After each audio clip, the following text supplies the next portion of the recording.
Check, check, check. Waiting for Vegas to wake up. Let's see. So he hasn't moved forward yet. What do we got? Okay, it says I'm live. This is kind of strange, I must say. It looks like YouTube has changed things again. Meaning that for the last, I don't know, probably year, when you go live, you're given a choice to schedule the stream or just go live right out of the gate. Now, that's what I used to do, is just go live out of the gate. And then switch to where you had a choice, reuse the prior settings and all that sort of thing. And it looks to me like they've gone back to, you just tell it you want to go live and it goes live immediately. Very strange. Very, very strange. So, it is what it is. I got stuff to do, so I'm not going to sweat it. Okay, so where are we at? Well, let's see, yesterday, I don't know how long I'm going to be live streaming tonight either. I'm going to just see what I feel like doing. Go from there. So we had this sequence. Alright, kid, go on in there and take care of table 7. Yes, sir. Thank you, sir. Move it! So, yeah, you hear the guy say, move it! And that's the reaction. Okay, so that means, looking at the storyboard, essentially we're stopping here. So it's a little problematic because in the storyboard he's going from the, I actually want to think about this. This might be a good reason why live streaming is kind of a bad idea right now, because I kind of need to think about how I want to play this.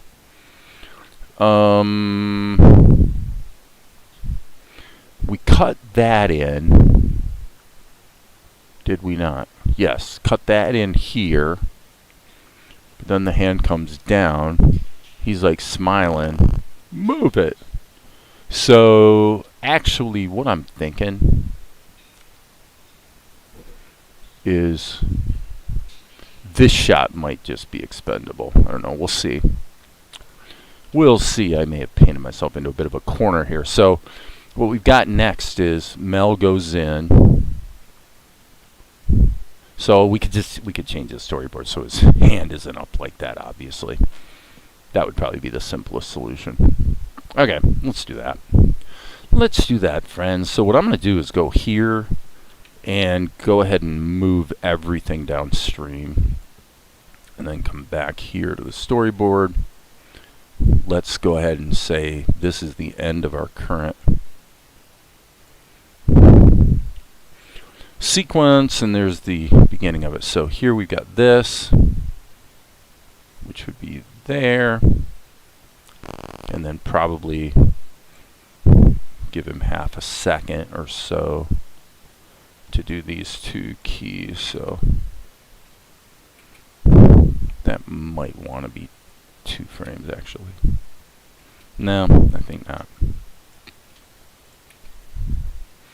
In fact, the move to the the inside should be pretty abrupt since he just got startled by the dude. Okay, so like I said, more than one way to approach this. For one thing, we do have this shot already done in Krita. So obviously we're going to be reusing this bit here. Nothing needs to change with him. So, although, to be fair, as Mel's walking in, we could run this bit in reverse, turn his mouth off, obviously. Okay, so we're kind of starting from here. Let's doodle with it for a bit and just kind of see what I feel like doing, because I'm just getting in the groove now and I'm not really fully in the groove yet, right? So at this point, this is defunct. This is not yes sir, thank you sir, because that's already happened. So we just need to get Mel into the tavern. So here's yeah. All right, so what do we got on the? Looks like somebody's watching. Well, it is a Saturday night, and you know who watches YouTube videos on a Saturday night, right? Okay, so this guy, he's just pointing.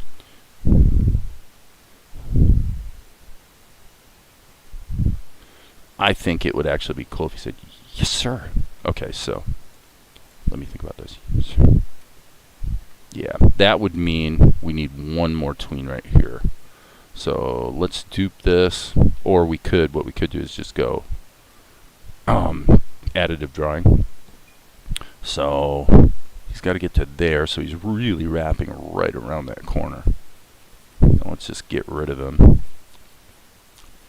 and just kind of redraw from a 9 3/4. Why? I'm wondering. This is set to pencil test. Oh, it's because I'm on. I am such a silly goose. It doesn't matter. I mean, it's all for the storyboard, so it really doesn't matter. But I was like, why is it? Yeah. Why is the brush not painting? You know, reddish. Okay, I'm gonna actually zoom out a little bit so I can see the whole frame. Okay, his belt should be around there. It's kind of important.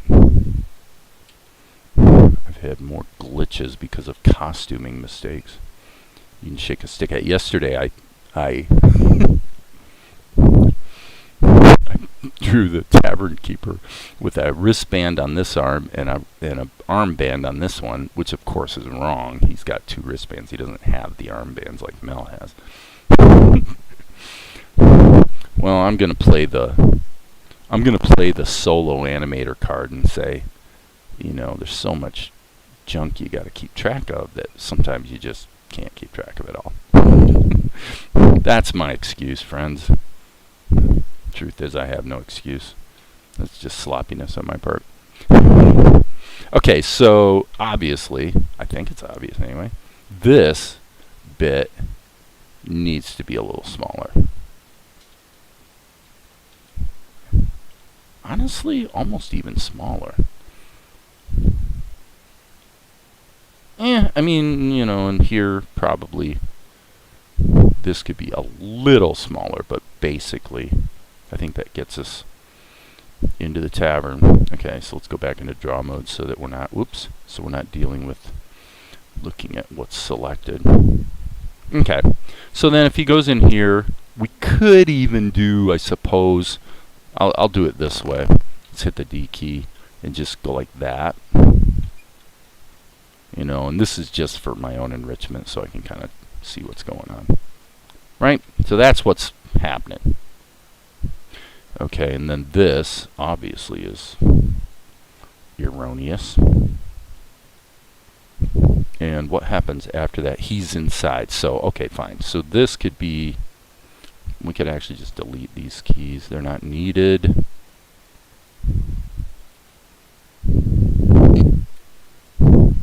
Righto. Okay, yeah, I could see Mel saying, righto, sir, thank you, sir. You know, let's do that. Let's add that to the script right now. So in my other screen, I want to go ahead and change that.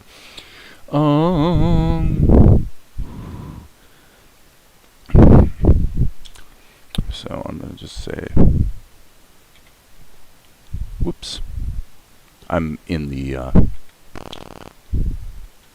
script right now. So this is going to be Mel. And he's just going to say, yes, sir. Thank you, sir.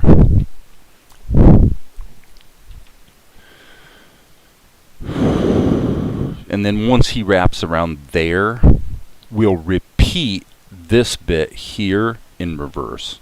But obviously, like I said, take the guy's mouth off. So that'll just be the way that we close out the shot. That'll work.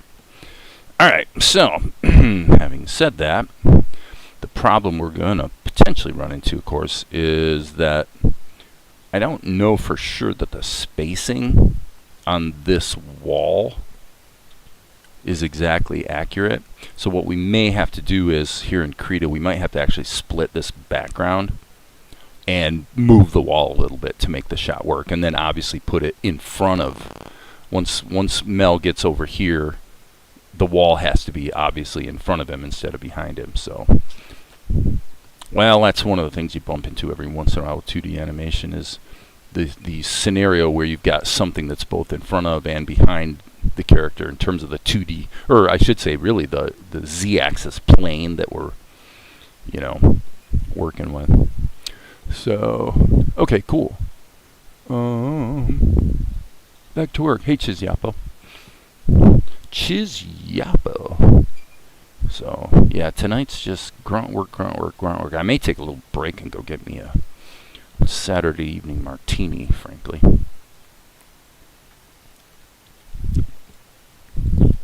Got it. Yes, thank you, sir. I'm just thinking something like that would be kind of annoying to the guy, and put a nice little button on this little interaction. Okay, so now, before we go too much further here, let's look at what we have. Okay, so as I was going through the storyboard, I'm going, why wasn't this inked? I'm going, why wasn't this inked? And I get to here, and it is inked, right? Well, I know why, and the reason is because when I inked it, I was thinking to myself, okay, there's a shot of Melchizedek in this pose earlier that we could reuse, like right there. There you go. So that's the explanation. Okay, so we've got this bit here, which I would say pretty well grabs it. So let's do this. In fact, I'm going to open this up. And so we don't want to impose on the sketch layer, so it would be these keys will duplicate to here. And so now the ink and paint on the first frame is done, which is kind of cool. Gives us a starting point. Let's see what else happens after this, if there's anything. Okay, well, yeah, and obviously this is wrong. Actually, this is wrong. Okay, so now this is interesting. Well, it doesn't matter. Actually, this is important to note. This is why kind of thinking ahead about what you're doing is important, because I need Mel in there so that I can, like I could actually reuse this bit here. I could use this here. So let's duplicate that to there, because of the way he leans forward. So I could modify this if I'm careful. I could actually modify this to take care of that shot, and then I'll have to ink these 2 frames, or I should say these 3 frames. Okay, so point being, this guy, this does not matter. For this shot, in fact, the probably most sensible thing for me to do, just so I'm not distracted by it, is just delete it completely. It doesn't need to be in there. All I need to do is get the animation of Melchizedek, because once I change this frame, and then he rounds the corner, then we'll be jumping into Krita. This guy will be standing there like this, and then at the end of the shot, he'll chillax a little bit, and I'll probably liquefy him as well, so that he's not, like right now, you see how he's leaning forward, so I'm going to want to probably change that so his weight is shifted back a bit. In fact, doing both at the same time would be best. So we'd go from this to that, again, without the mouth talking, obviously. And then when we do that, we'll also do a liquefy job on him. Let's see, very big. So I'm not, sorry, this is not for real right now. This is just the idea of what I'm going to do. And I'm going to say, yes, I want to be like that, something like that. We'll do the trick. That'll get me where I need to be. So for this moment, I'm going to turn that back off. I'm not going to keep that. Just keep that in mind for later. So now I know what I have to do. Now I know the job. The job at hand. This is good. This is kind of good. So let's see what we can do. Okay, so it would be best to break his arm off. And so golly, I think what I'll do is let me lock the sketch layer so I can't accidentally delete anything. I'm already in edit mode, so what I want to do is grab this bit here up to the green, I think. Okay, select linked. Okay, cool. So now this, the thing to do is just get it out of there. Get it out of the way, because I can always just select it and move it back into position later, right? Okay, so that's cool. All right. And in fact, I'm going to move it way off screen because I'm going to need a fairly large sculpting setup here. So in order to do what I want to do with Mel. So let's see. You know, it's I probably should have locked these other keys too, but remember, I can always just delete these keys. It's not a big deal. So let's go. Let's do this. I love it. Oh my God, that's like, I kind of got lucky right there. I did not expect that to flow as nicely. I guess if you're ever doing this, grab the bottom of the neck, because grabbing him right there just absolutely nailed it. Wow, that's crazy. In fact, I may even be able to, this is seriously crazy, I may actually be able to make this work better than I thought. It would be arguably easier if his if the arm was on a different layer, probably, but that's okay. We're just kind of seeing what we can reuse and making this up as we go along. So I'm going to take this, go back over here, hit the rotate. Okay, we don't want that. We want rotation to be on the median point. Hello. Boom. Okay, so now that'll rotate around so that it matches what's in the drawing. And if I go like that, I'm thinking, let me think here, probably stroke. Let's see what happens if we bring this to the front. Yep, okay. So that's good, that's perfect, but the way the stuff underneath it is going isn't quite right. So let's just get it back out of the way again. DE, go back into sculpt mode, and we just need to pull that down. So if there's a lesson here, it's really about just thinking creatively about how you can reuse assets, really, I would say. Your mileage may vary, of course. Nope, we got to do it even more. It's close. We're really close. So DE, I just need to get that angle, that downward angle happening. And just for fun, I'm going to emphasize a little bit of Mel's belly, just because I can. Okay, and you know, this is not held for very long, so I would say, okay, so this was all done with sculpting, right? So, well, okay, so what I'm going to do is, I think what I'll do is turn on the skins. Yes, that's perfect. Let's turn on the skins, and then we'll do the same thing we did before. So DE, this needs to be really big, and I grabbed underneath his neck, and what I'm trying to do now is just add a little bit of a tween, and then he'll snap to the final position. So that should work pretty well. And then we'll turn the skins back off because I don't love onion skins.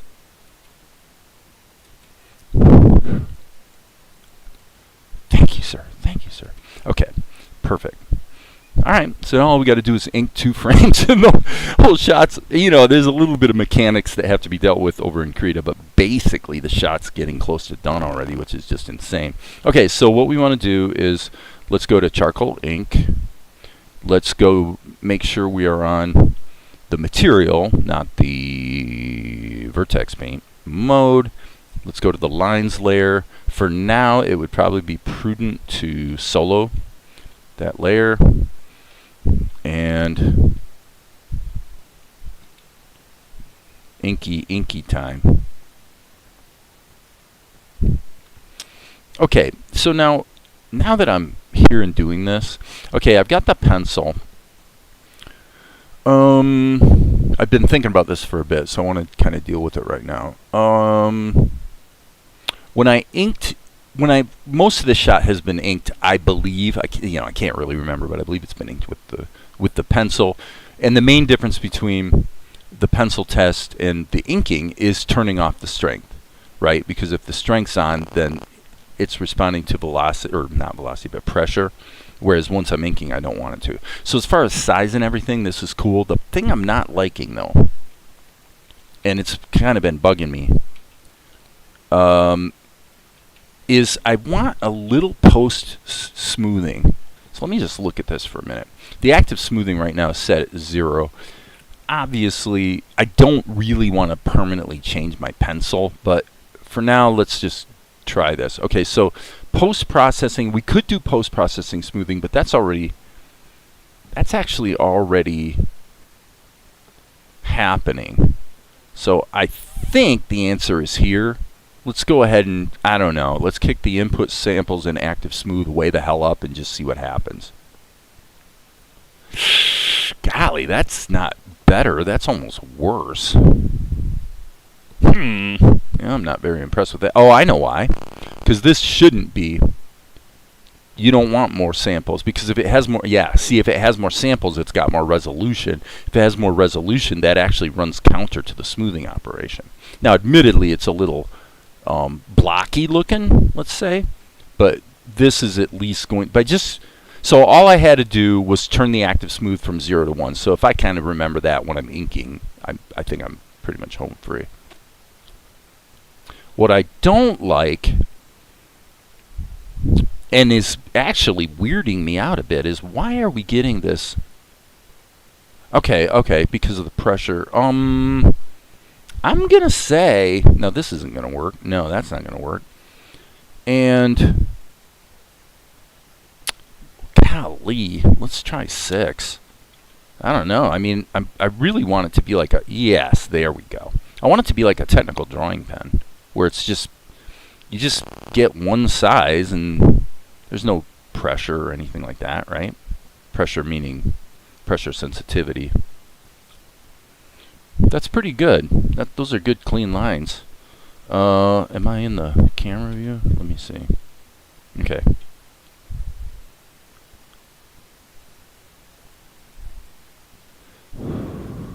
And I probably should, obviously, friends, I could cheat here. I could cheat by just selecting the arm and pasting it in here. Just saying. You definitely could do that.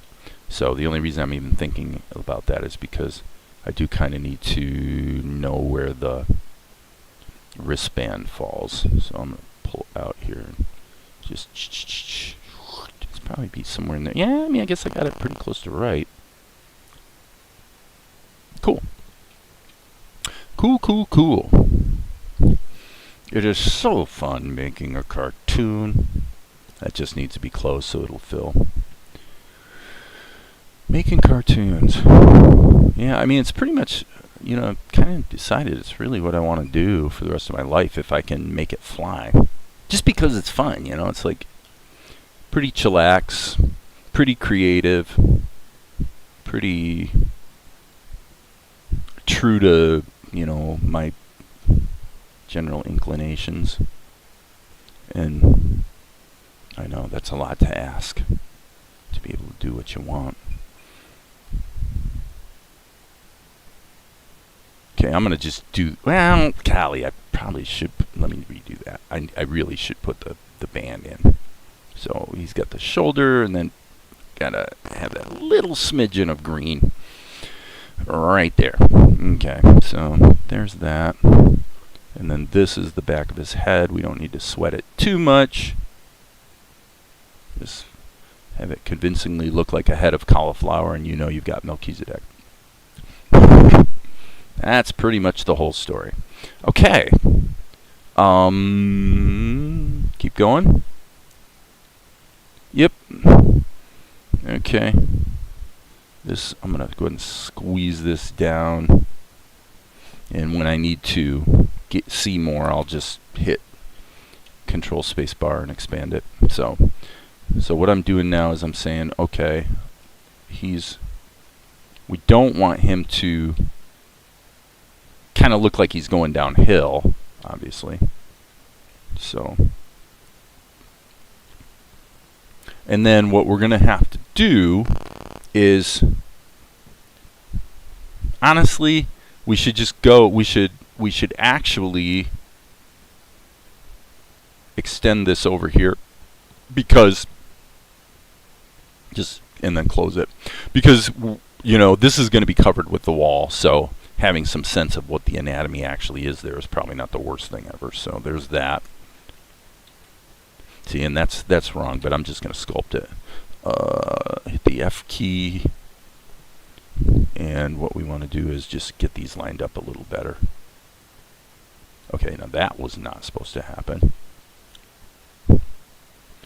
But fortunately with Blender, you can always fall back on, just hit the smooth tool, right? Hit the old smooth and you're in business. So you can see that the resolution on my strokes is pretty lame. I'm going to go ahead and crank this up to 2 and just see how it feels. That is better. I have to admit that is better. It just feels better. It's a little more tactile, and it's going to be a little bit more accurate. Okay, so the wristband's probably roughly there. Hand is kind of going around the corner. It does have that little bit of change in color on the shirt. And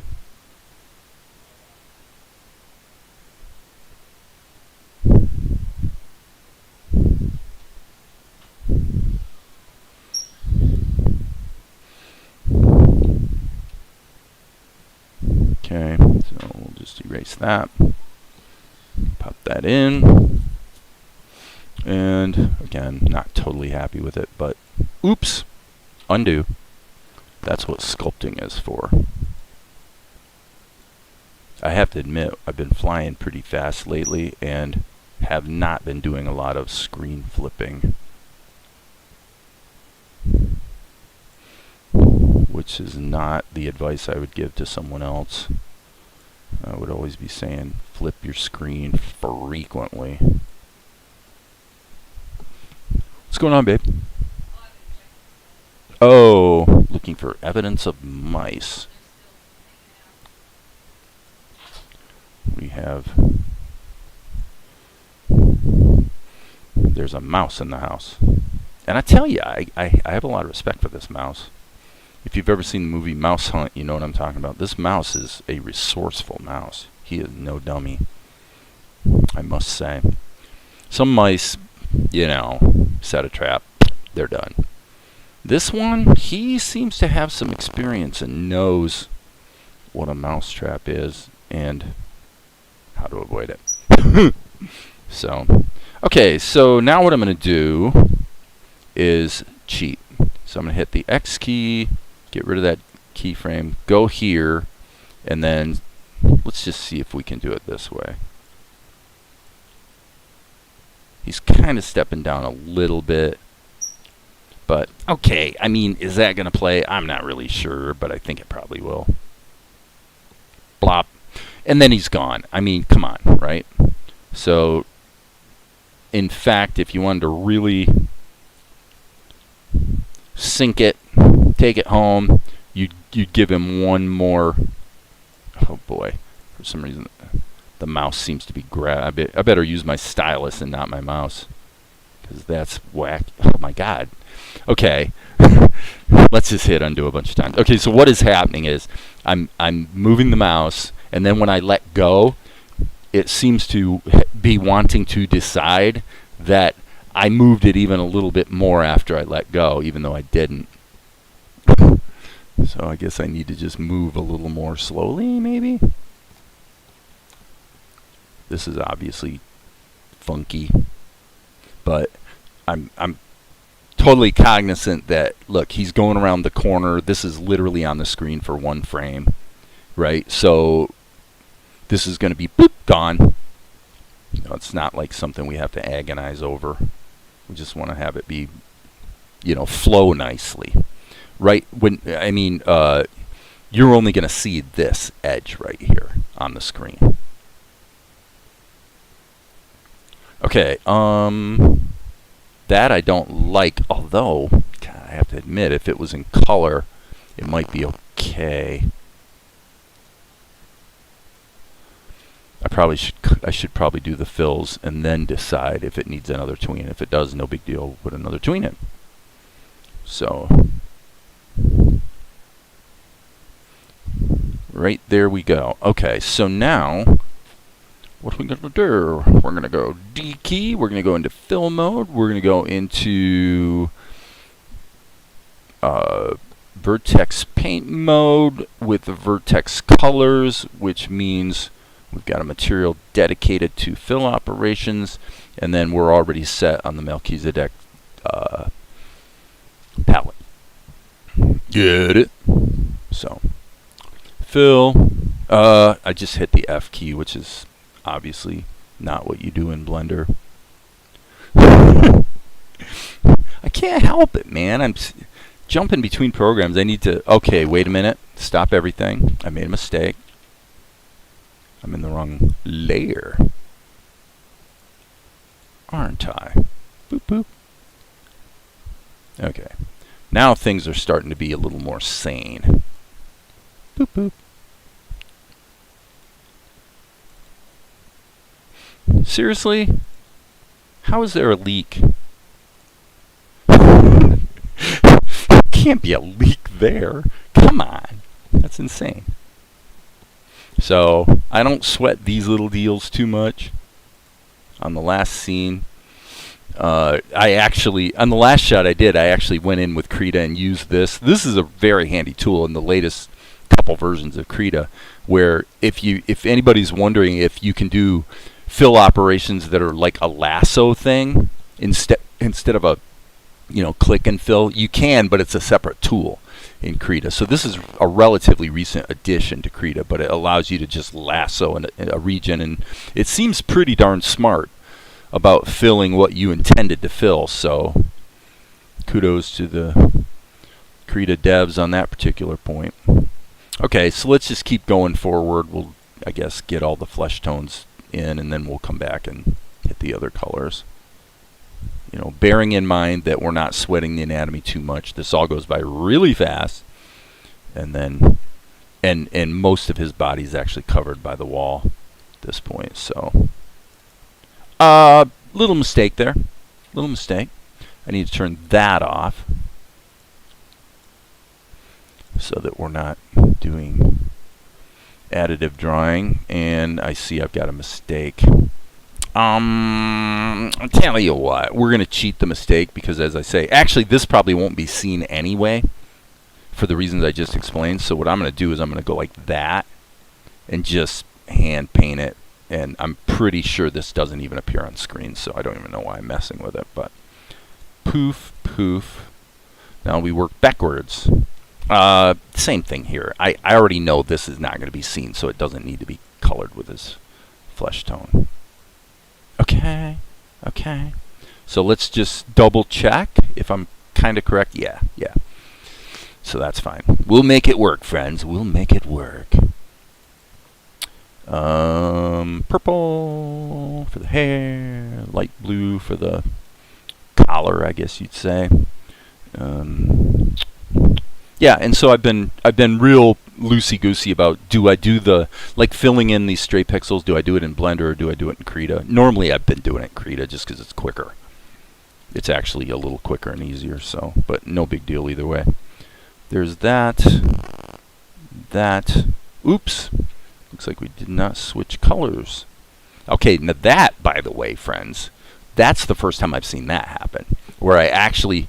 everything's working perfectly. I change color, and it without changing tools, and it goes to the wrong palette entry. That is something I've never seen happen in the last few weeks that I've been working with Blender. So just saying, just be aware. Let the buyer beware. Of course, there's not much buying going on when you're dealing with Blender. It's not for most people. Okay, so this will all make sense. And by the way, what the heck is up with that? Wrong color, friends. Okay, so let me just get the... Okay, so yeah, let's get this last pose, which again, I want to emphasize because it probably looks kind of wacky. The only thing that will actually be on screen in this shot is basically his arm. All the rest of his body's not going to be seen. I'm pretty sure his hair won't be seen, but maybe. So I'll go ahead and fill it in. It's not going to hurt anything to do so, but yeah, I think I'm going to have to go get me my Saturday evening martini here shortly. Okay, so let's just see how this feels. It's fine. It's fine. It's fine. Especially because, you know what? He's going around this corner, and again, right here is where the doorway is.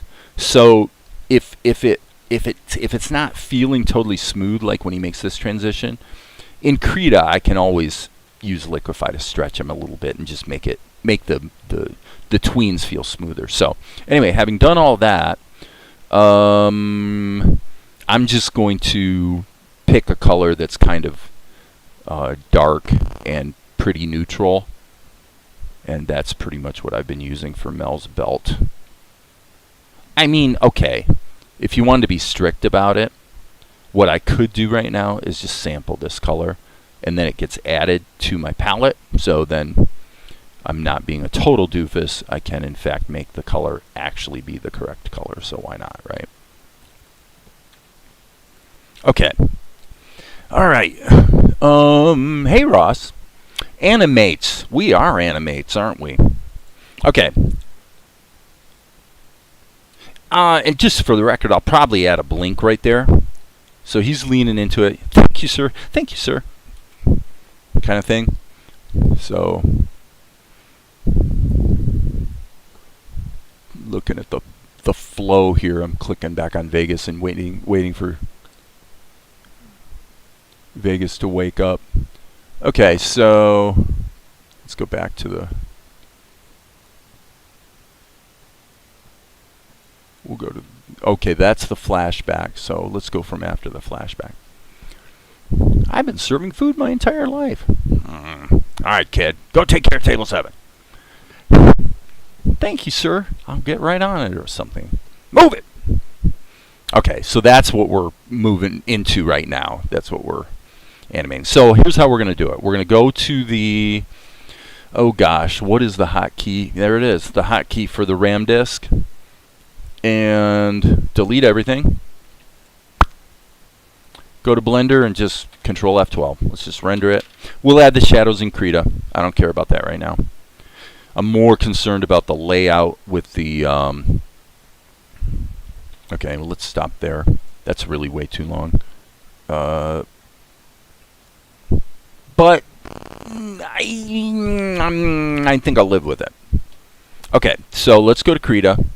We probably should save our work, by the way. So, file, save. Okay, let's go to Krita. Let's rock and roll here. So what we're going to do is, the first thing is, let's save this under a new name. We're going to save this as O. So it's going to be a little bit of housekeeping here. So it's 03-92- O. Okay, so there's that. And 03-92- O. Okay, so now that gives us, so now the old scene is safe, and as far as I'm concerned, let's just flatten this guy. Merge the group. Okay, there's no reason to unflatten this guy. As far as Melchizidek goes,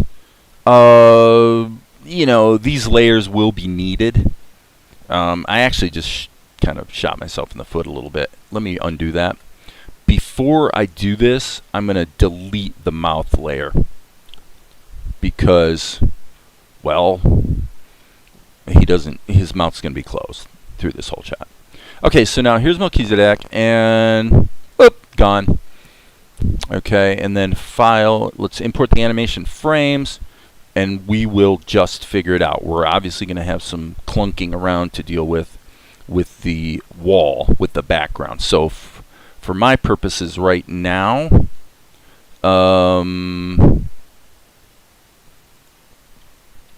do I need to do? I don't think I need to do that. Let's get Melchizedek in there, and then we'll smack him down here.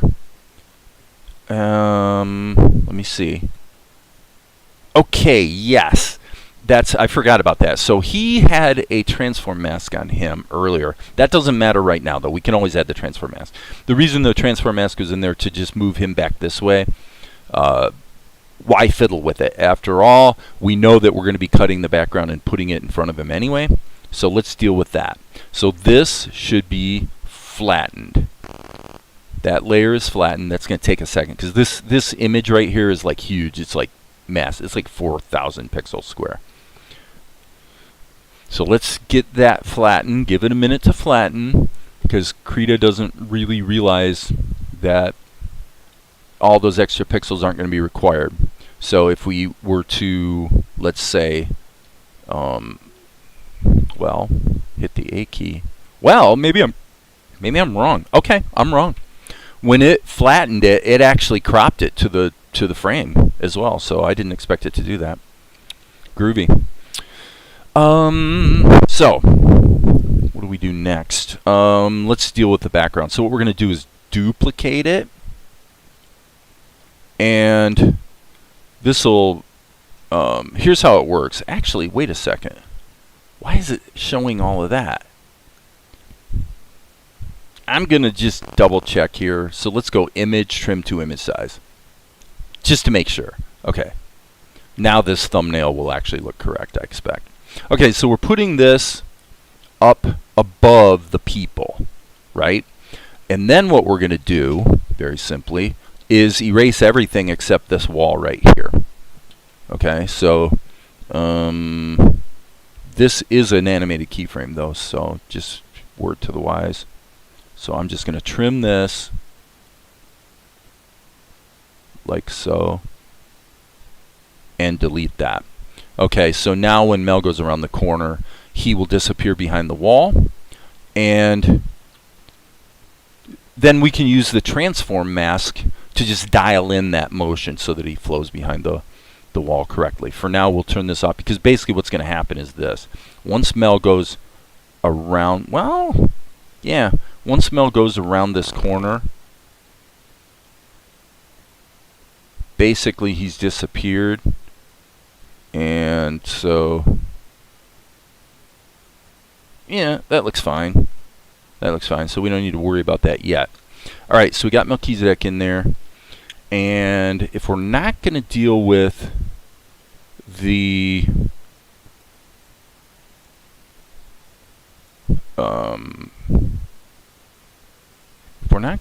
transform mask yet, then I would say let's just kill all of these keyframes, save our work. Now we're in good shape. Go back to the beginning and deal with the shadows. Okay, shadows, it's already the correct opacity. So let's use the old Conan brush. And frankly, that seems a little dark to me. Poof. The Conan brush.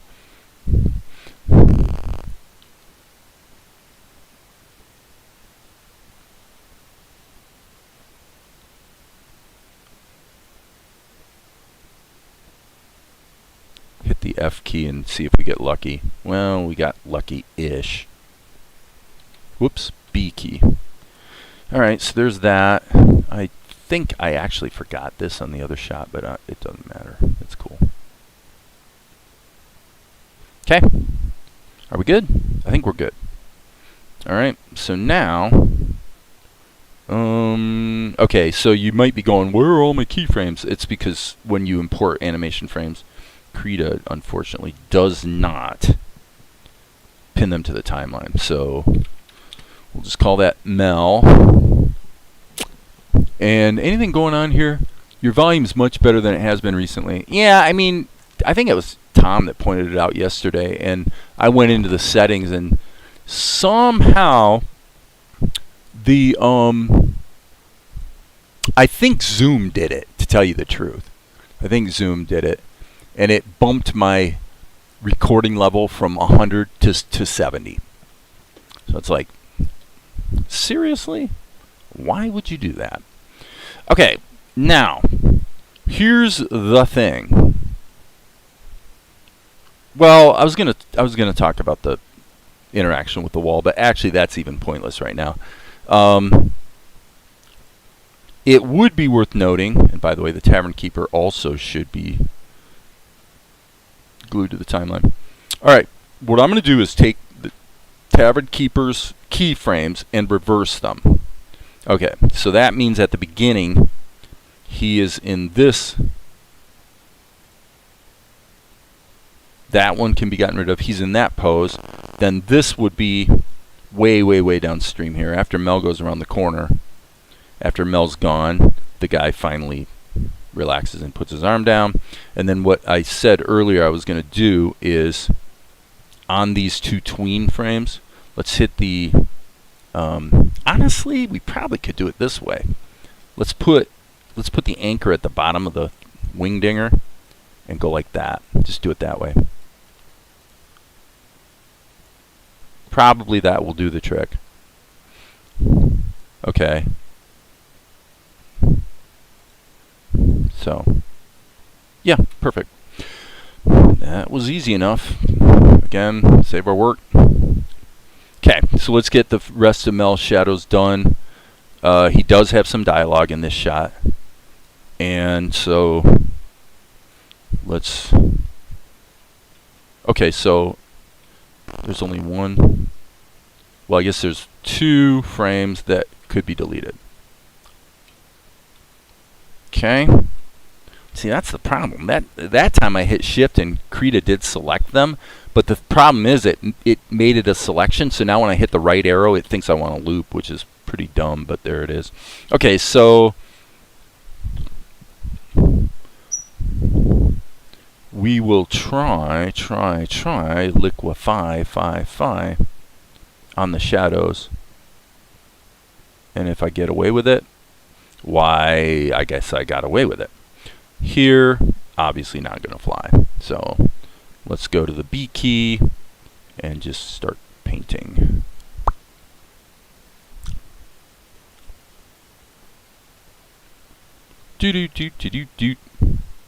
So sorry that the volume's been lame-o for a while.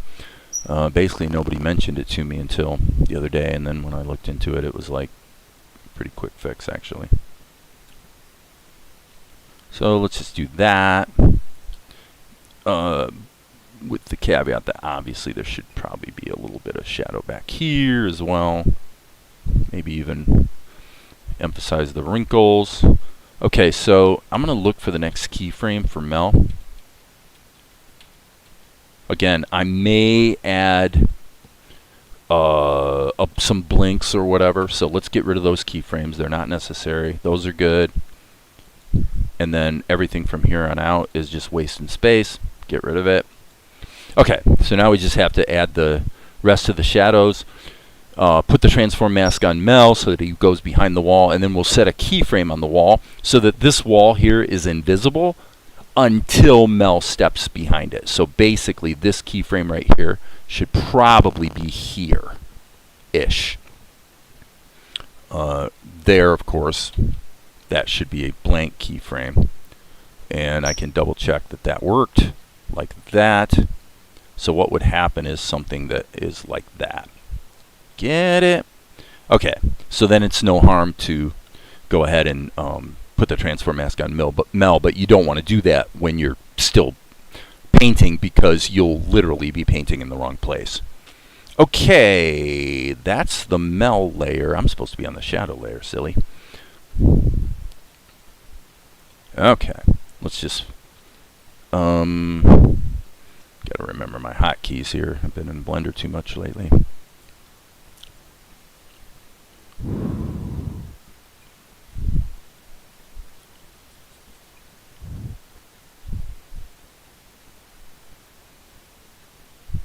Close enough for rock and roll, as they say. This is obviously going to be even simpler. He's just going in here, and it's a fairly shady joint, so let's just make it feel pretty decent. And okay, so why the heck did I wind up way down there? That's weird.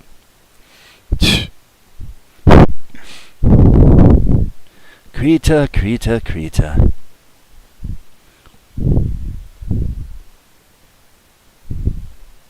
Krita, Krita, Krita. I guess I'll go forward one frame at a time so I don't keep having this issue.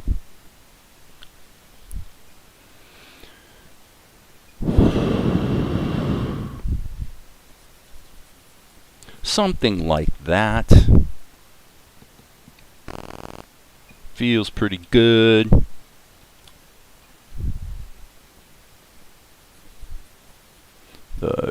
Obviously, as he comes into... Whoops, I guess I didn't mean to do that. As he comes around here, he's going to be falling under the shadow of the doorway. So I'll just fill all that in. And I do believe we can do our transform mask now. Okay, so, well, actually, no. Let's go back here.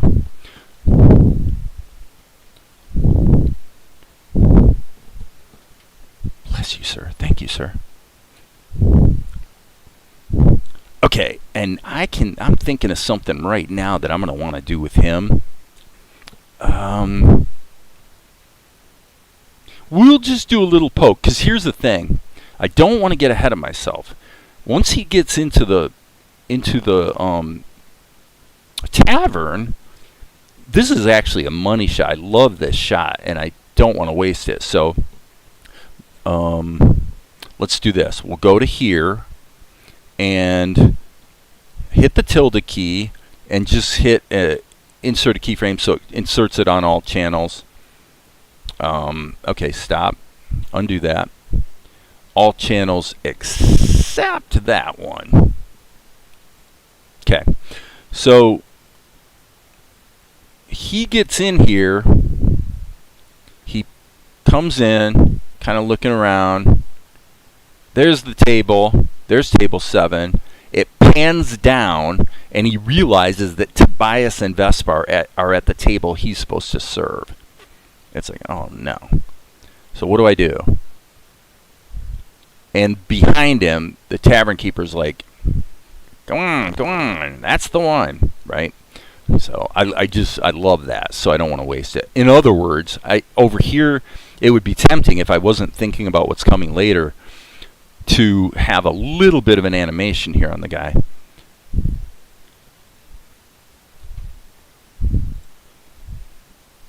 So I'm going to go ahead and put it in there because I can, and I can always remove the keyframes if I don't like it. So the idea would be to just do a little tiny move like that. Come on. How the heck did we just get switched to the fill tool? Oh, I know how. I tried to resize my liquefy by hitting the F key, which I just did it again. That's hilarious. Well, this is probably why. Okay, it's shift drag, so that's why unifying your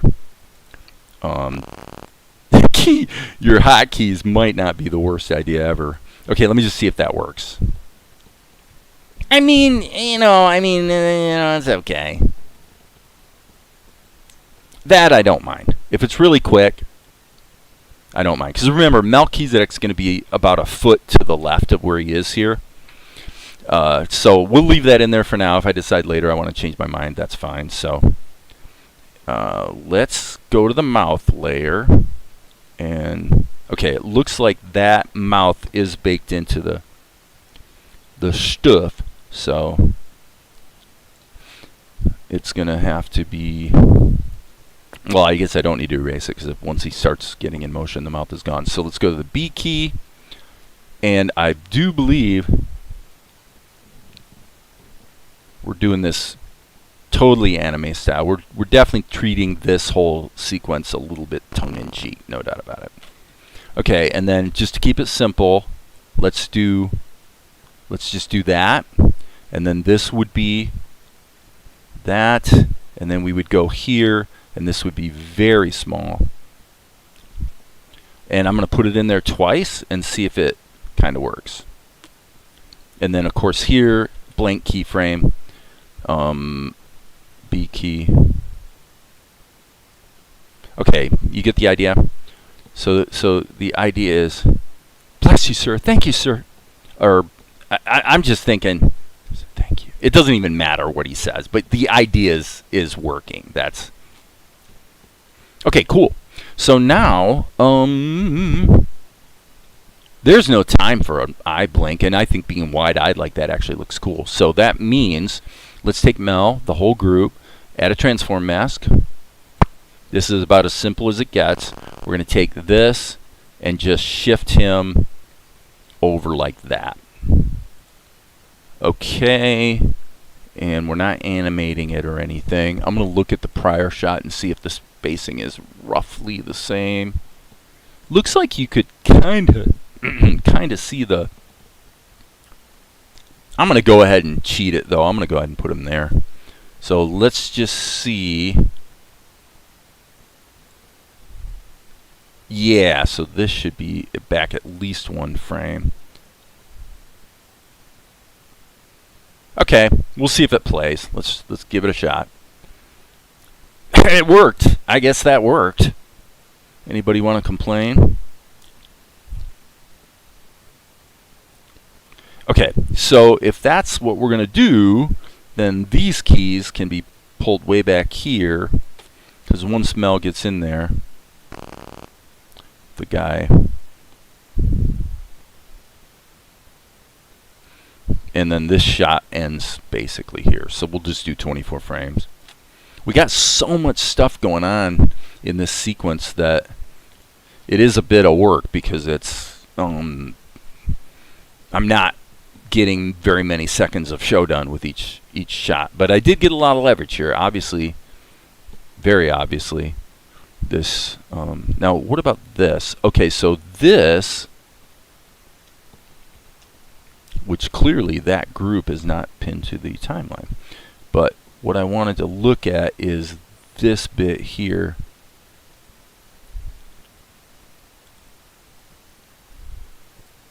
Yeah, I almost feel like it's a little too...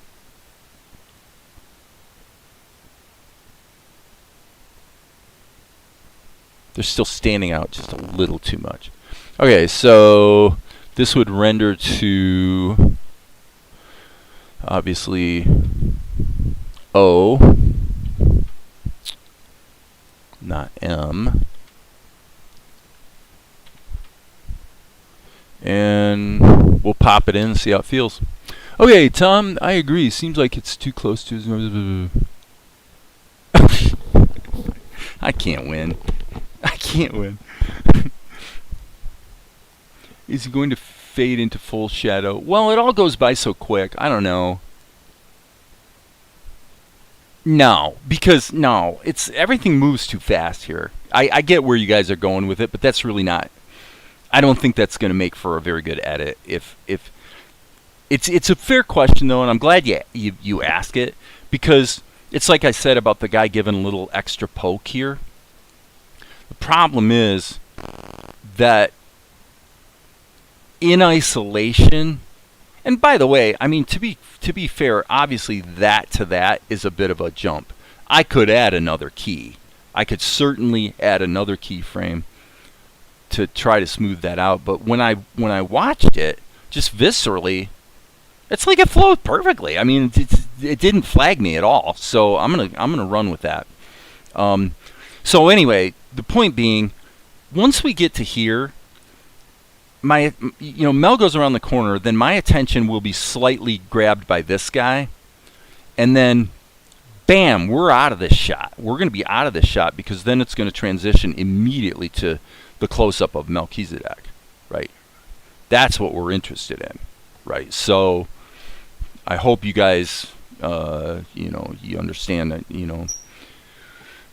kind of buy into my thinking here. Usually I trust myself with editing pretty strongly. And if it doesn't work, you know, we change it. So I'm over here in Vegas. We're going to pull in these 24 frames. They are playing obviously at 8 frames per second. Pop them in there and turn off the resampling. And as I say, BAP, cut. So this is not what's going to be in the show, but let me go back to let me just scan through here real quick. Yeah, okay, right there. Okay, so I'm just gonna, for demonstration purposes, throw that in there, just so you can kind of see the flow.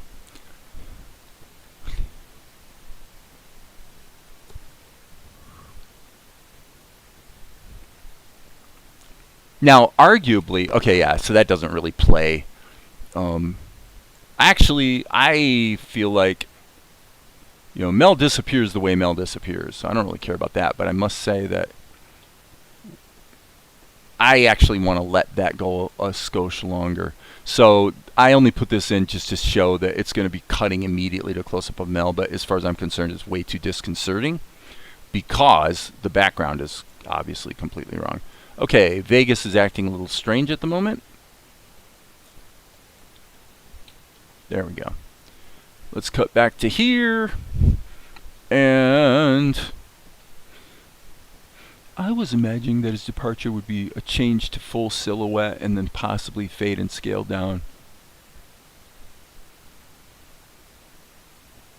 Yeah, it'd just be way too much detail for such a short shot.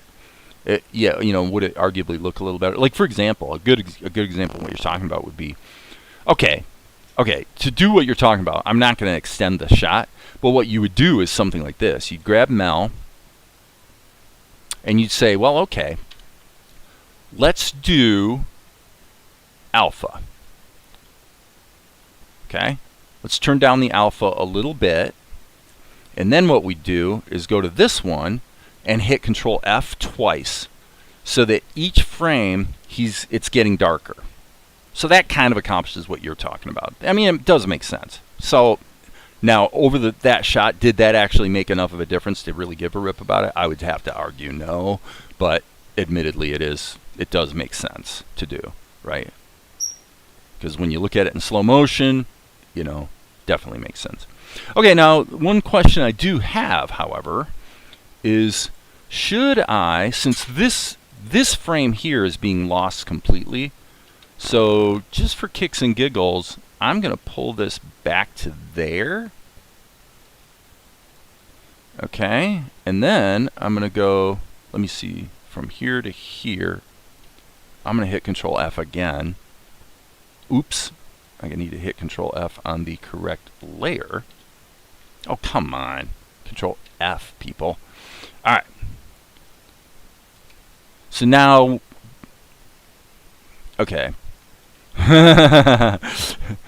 Caveat, now you better delete the kid. So let's insert a blank keyframe. And then arguably, maybe you could argue that's a little abrupt. And if you feel that way, oh, come on. Why is it going into rotate mode? Guys, I don't want to go into ramp mode here.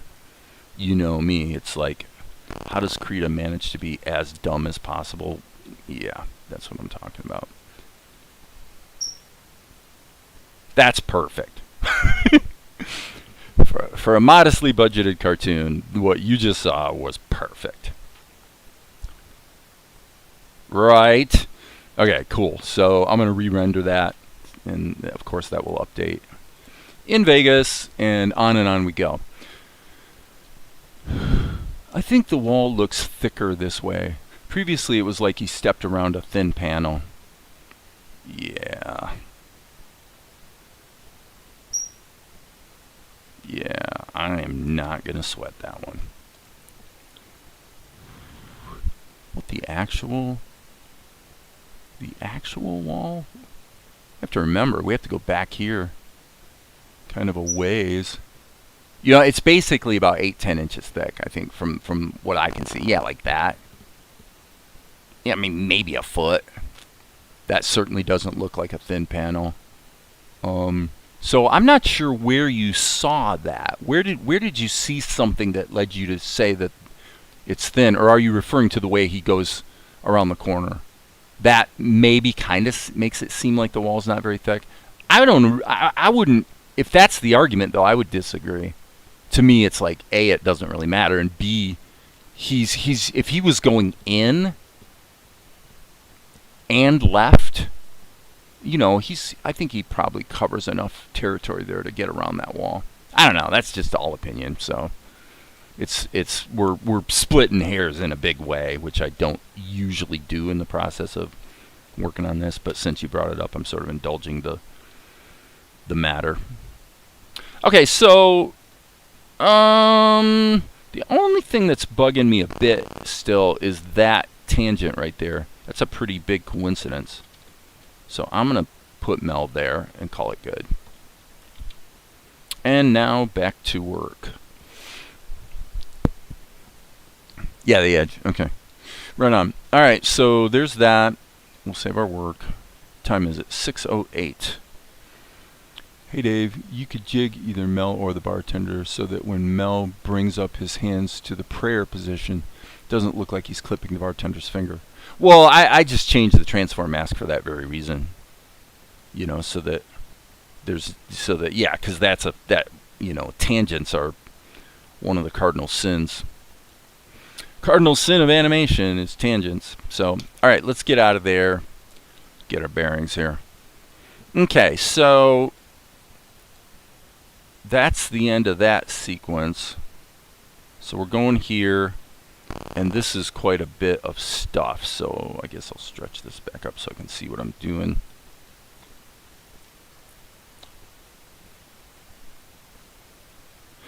So the first shot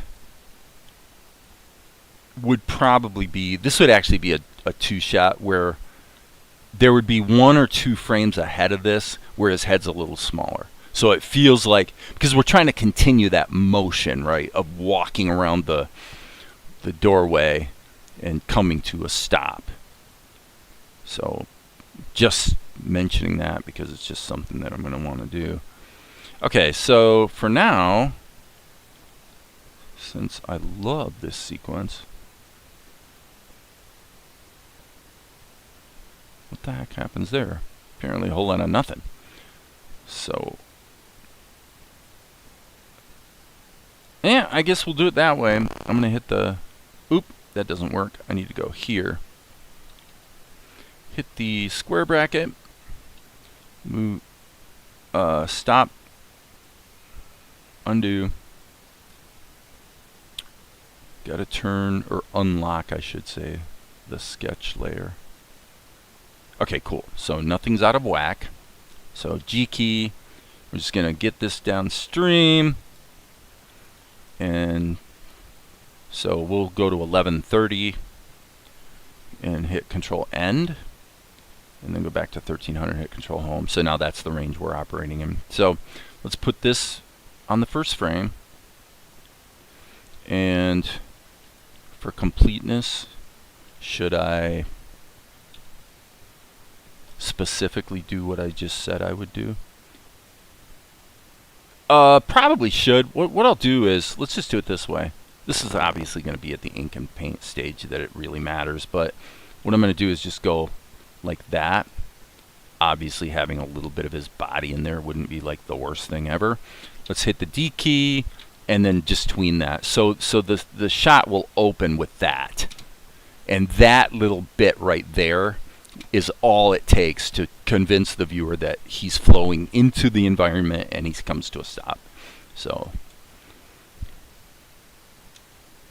all right. So now it's just a matter of feeling the timing. Boom.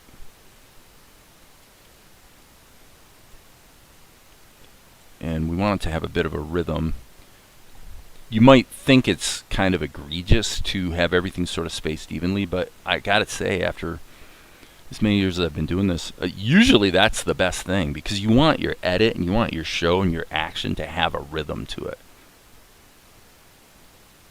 There we go. Yeah, that's pretty good. Maybe a little later on that one.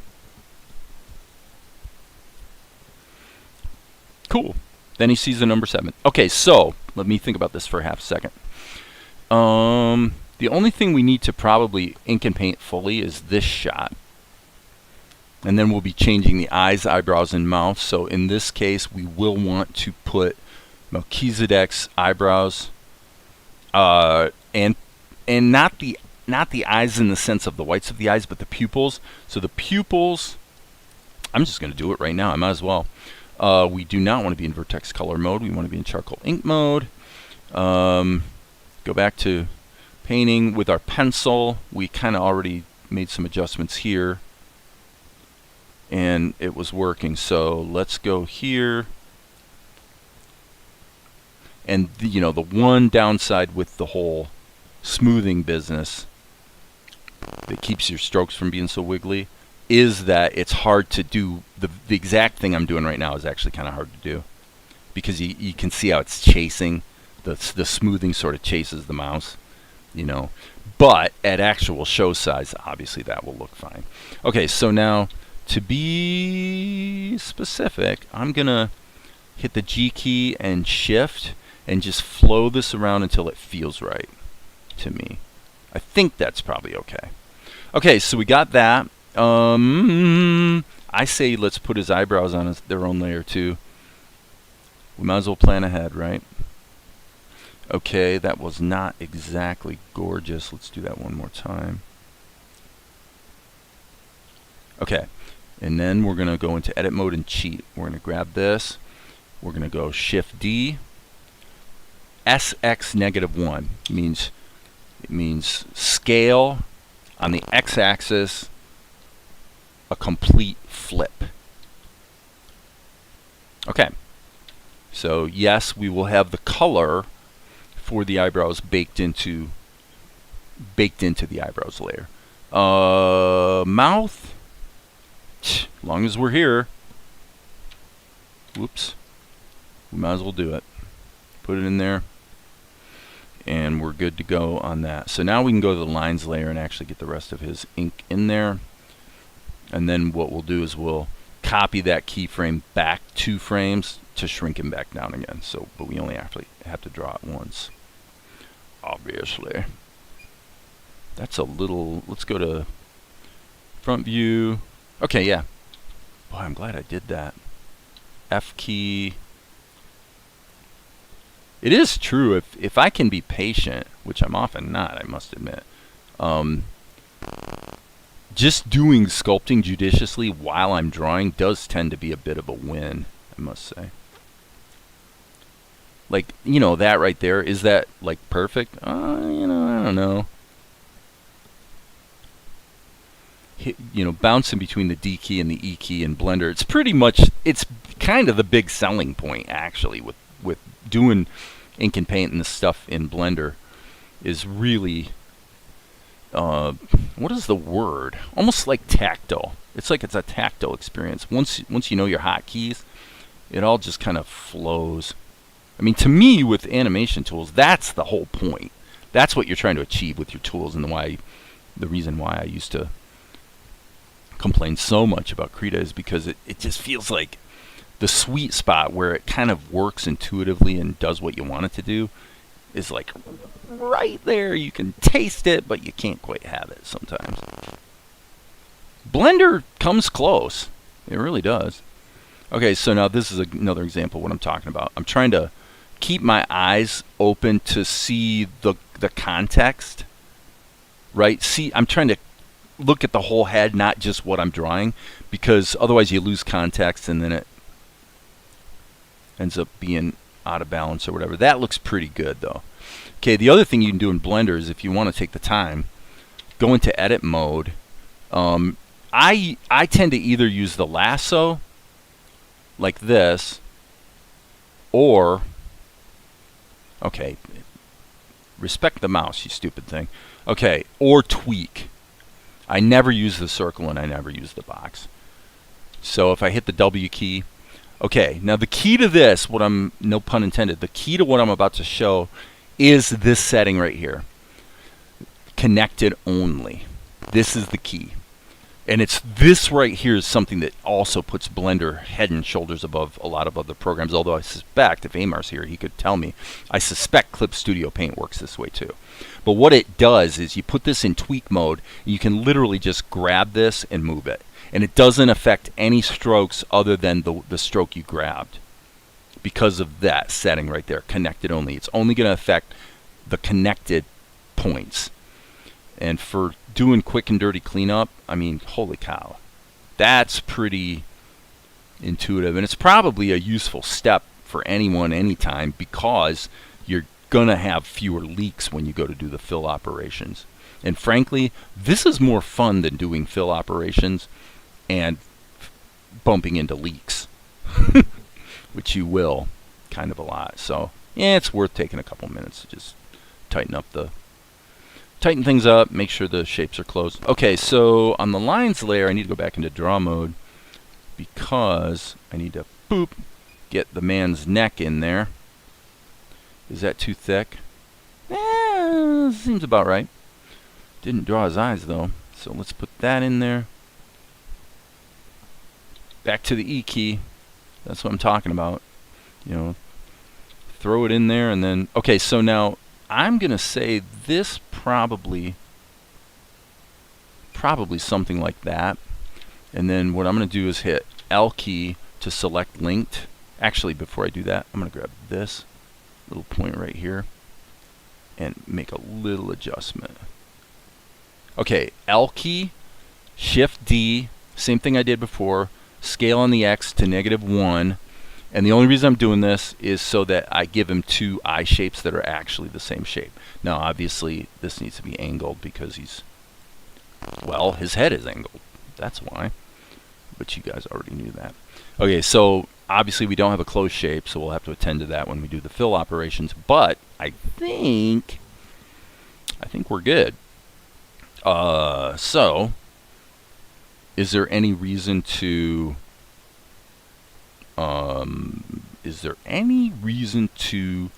not color this right now?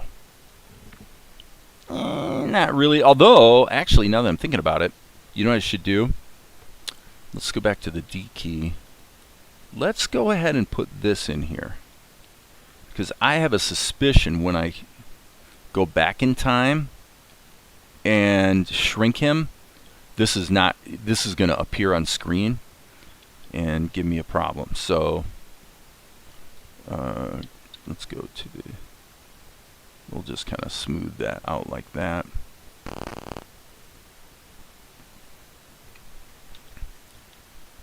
Erase that bit right there.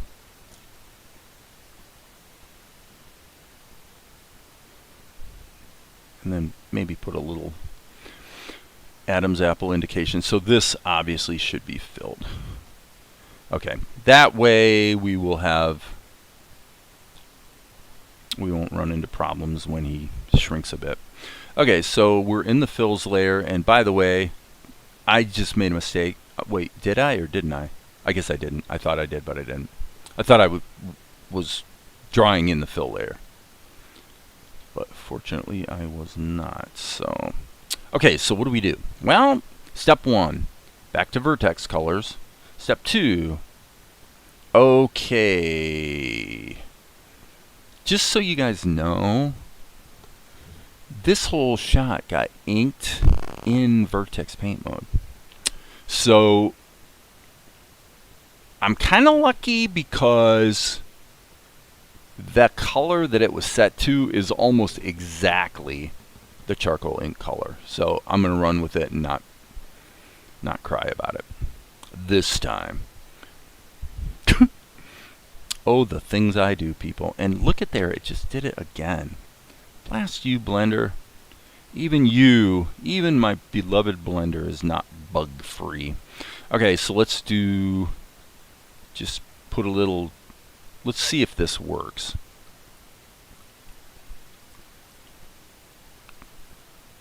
That'll probably be okay. Alright, now we go to that Ah, come on now. I'm right. I guess I'll just do it this way. Go to the eyebrows layer. Fill that in. And I have noticed this, by the way, today. It doesn't seem to matter how far I zoom in.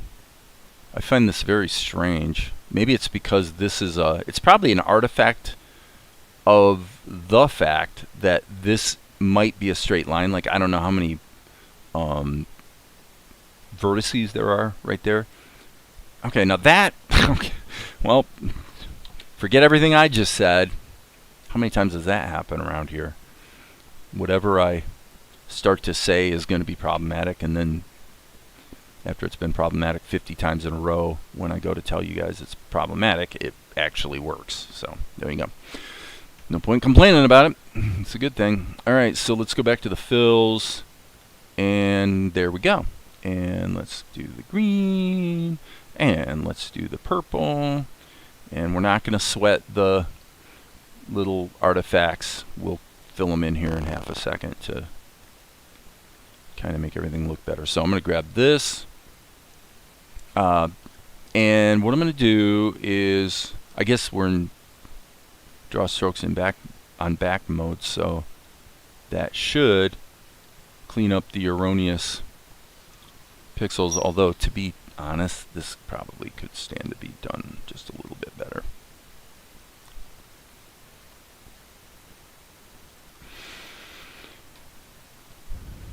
Okay, we're almost there. Hold on a second. Hold on a second.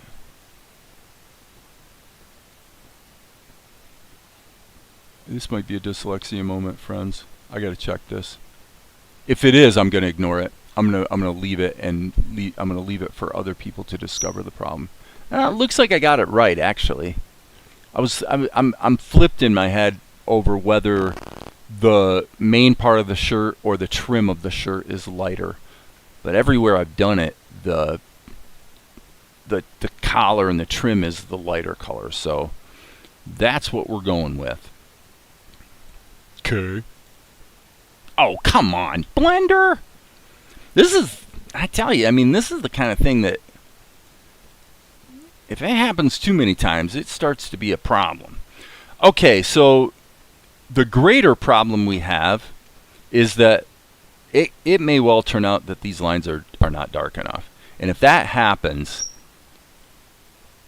I have a fix for that. And the fix is I'm not gonna cry about it now. What I'm gonna do is I'm gonna render the whole thing twice. Once with just the lines and once with just the color, and then comp it together in Krita so that I can make the lines darker that way. Okay, so that's it for the moment. I'm going to go ahead and roll this, take a break, and go grab my martini, and I'll be back, and it's going to be something in the neighborhood of 3 to 5 minutes. All right? Be right back.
Okay.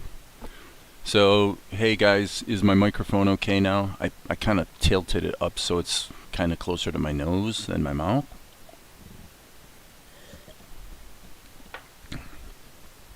To be honest, there's a very lame pop filter that popped off, and that's probably why it's a little more touchy than it was before. Okay, it's fun to watch Luka eat berries, but it's time to get back to work, so poof.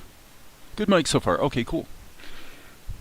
Could you jig either Mel or the bartender so that when Mel brings his hands up... Oh, yeah, we already talked about that. Okay. Shadows. Am I going to do the shadows here, or am I going to do the shadows in Krita? I think I'll do the shadows here just because I'm taking this...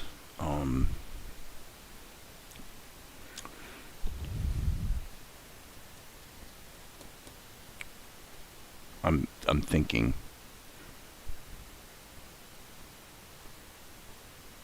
Could be risky behavior.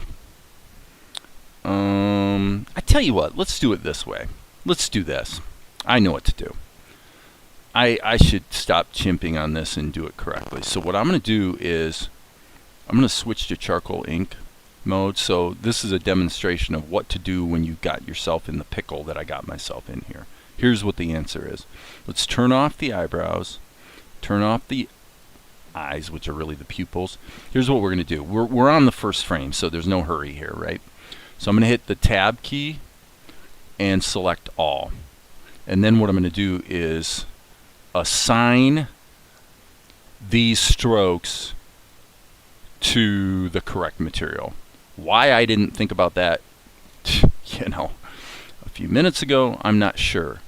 Now, I still have some misgivings from the standpoint that it could be that these lines aren't quite as thick as they should be. I'm just going to go back here and just find something that I can look at to just get... Okay, here we go. No, I guess we're okay. Wasn't sure there, but... Okay, so given that that's the case, we can turn these back on and go to the shadows layer and go ahead and smack the shadows in over here.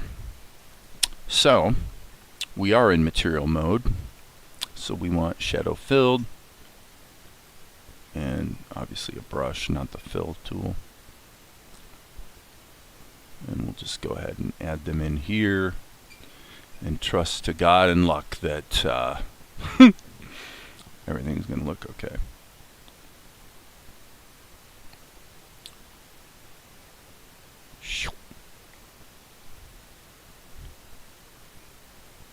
Anything having to do with the lighting in the tavern we'll deal with in Krita. Definitely. Because all of his colors are going to be too light, and we need to give some kind of sense of light coming from a direction.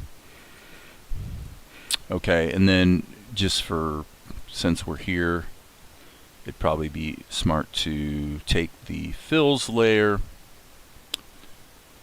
go back into fill mode, vertex colors, flesh tone, draw behind. Actually, I guess I want to lasso it. Okay, why is it doing blue? Come on. Blender, you're pissing me off here. Select the correct color, for freaking crying out loud. Okay, so there's that. Let's go tilde key, and what we're going to do is we're going to delete these two keys. I mean, I guess we could keep the first one, but we definitely need to get rid of the tween. Grab all of these. I said grab all of these. Is that everything? Yep. Okay. Shift delete. I mean, Shift D. Go back one. Edit mode. And and stop everything. How did we manage not to... Wait. How did we manage not to have the fills selected? The layer is not locked. Huh. I'm a little baffled here, friends.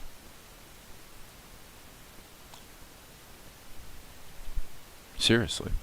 I guess maybe I didn't hit the A key. Maybe that's what I did.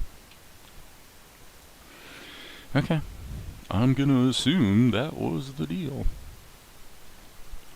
Duplicate those back one more frame and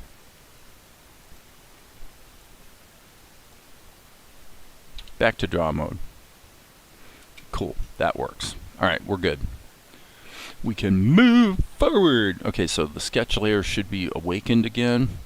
And a sip of my martini. And by the way, did that thing with his clothes come up at all? Yeah, I mean a little, but not really. So, turns out that was no big deal. Okay, so for now, it would probably be prudent to turn this off. Go to the lines layer. And, oh yes, that's what it was. Okay, we can turn that back on. All we're doing is going to the eyes layer, hit the tilde key, so we're soloing the layer. Oops. Undo. I'm in tweak mode. My fault. Okay, and why does that look like insane now? Hang on. Okay, that's more like... I guess I'm getting a little bit of an artifact from the fact that... You know, the orange highlighting that lets you see what you've grabbed is both wonderful and can be a little problematic at times, actually. So I'm not going to follow the pencil test perfectly.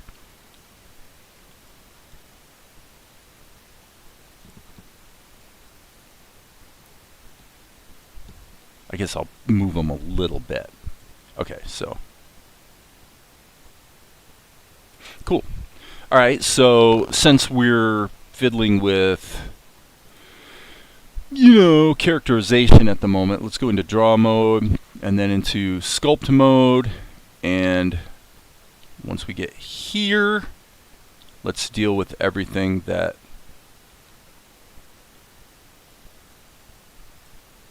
is definitely going to have to be animated. Okay, now that doesn't, I don't like that. Let me do that all over again. I have to say, I think we need to make this bigger.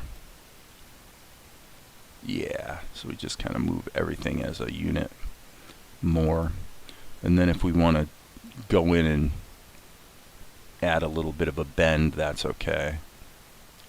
But the problem is that for whatever reason, the color wasn't really moving with the lines perfectly, and so little gaps were opening up. So, okay. We need a blink. Definitely need a blink. Let's go here. Bam. Let's just do it there. So we're going to go to the blinks layer, and we will duplicate this keyframe there so that we can undo the blink. And then let's go into draw mode. We're already in vertex color mode, and I believe it is Melchizedek's flesh tone.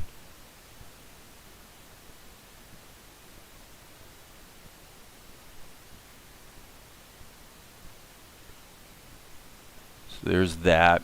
We can, you know, if you want to just add a little bit of... I have to be careful now because, actually for a couple of reasons. Number one, this should be off so that I'm putting the lines on the top. But I can't just draw the line because the vertex color material is actually a fill material. It's not a stroke material.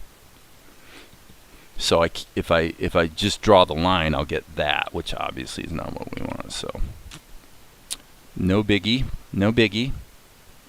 Ta-da! And golly, I would say it seems like something around here felt about right too. Yep, Perfect. Perfect, perfect, perfect. Okay. I believe... Okay, yes, we have all this stuff. See, he's going to charge forward shortly, but it's a while. And yes, admittedly, his hair here is pretty wacky. It's like, I don't know what I was thinking. He was in hippie mode when I inked this because his hair is too long in those future shots. So we will deal with that when the time comes. Yeah, so all we got to do is change his mouth and we're done. We can bring it over to Krita, put a background in it, and on to the next shot. Crazy, huh? So, what is that? From 13, I can't think. From 1100 to 1120. So we're once again about 3 seconds. So I actually probably should put the ending of it there. And then we just need to deal with his mouth. Okay, so where does the mouth change? Right there. And we are not in additive mode. So when I draw this, the keyframe is created automatically, replacing the other. It's debatable, however, whether this is technically the right color. I probably, if I'm going to really do it right, actually strike that. I need this to be filled. Well, okay. We might as well just stick with that. What I normally do, let me check this real quick. Okay, so this color, let's go over here. Let's go to the charcoal ink, and I want to look at what this actually is exactly. So it's about, 3/4 of the way, value-wise. 0.054. That would be 1, so it's a 0.54. So it's basically, what is that, 5%?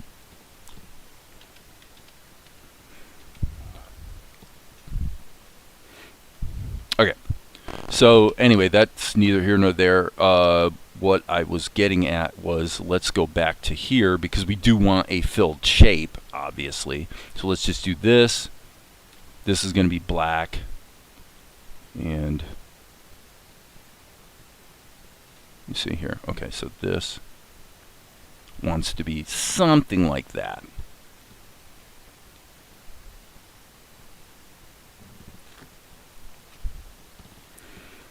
And then that gives us the level of transparency that we need. So let's turn off the sketch layer. And we probably should flush the RAM drive, kill the RAM drive, and render. Okay, so then we'll bring it into Krita and see what we've got. So who's here? We've got Tom, we got Ross, we got Chiziapo, and a couple people that aren't talking. They're not revealing their identity. Oh, hey Gelzo. Gelzo Games. Have you been here before? I don't remember that. I don't remember that handle. Okay, so he's now in the building, which means we're going to need a new background. Geez. Let's go through here. We might as well look and see if there's something that was from the interior of the tavern and also showed the doorway. I don't think there was. I don't remember that. So, okay, that's fine. So what we're going to do, I'm going to try to move rapidly here. We're going to have to get creative. So let us say we really want to combine these two backgrounds, actually, is what we want to do. So here's how we're going to do it. Let's load up this. This will all make sense shortly. Okay, we're going to create a new scene. And then we're going to do we're going to do some dancing around here. We're going to take this flatten the layer, and it's going to take a second because it's a really, really big drawing or painting, and it has a transform mask on it, so it's going to resize it, and I believe it's also going to trim it to the image size. But because the image is so big, that's why flattening the layer is taking so long.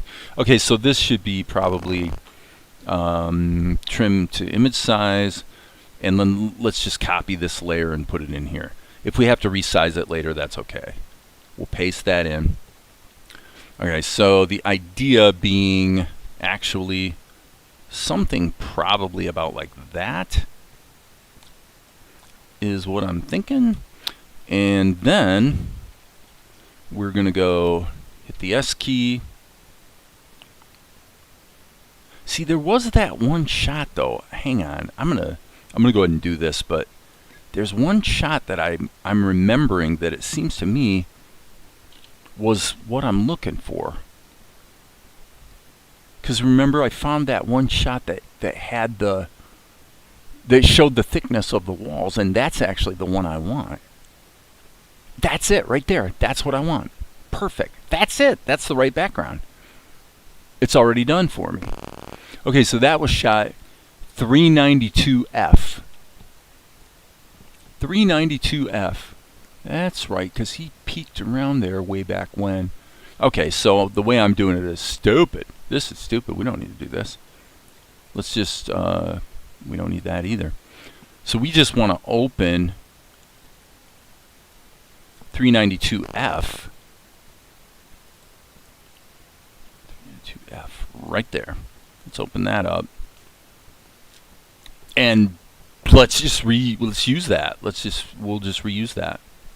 Done. Okay, so we don't need the tavern keeper in this shot, at least not at this point. We don't need that. Melchizedek. We do not need that. So that's the shot. So this is going to be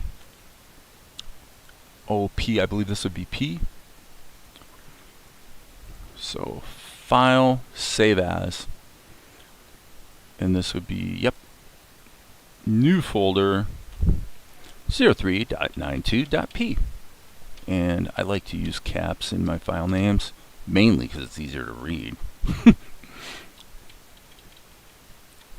P.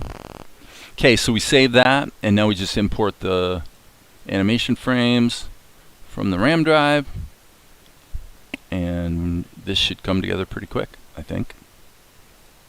Poof. Poof.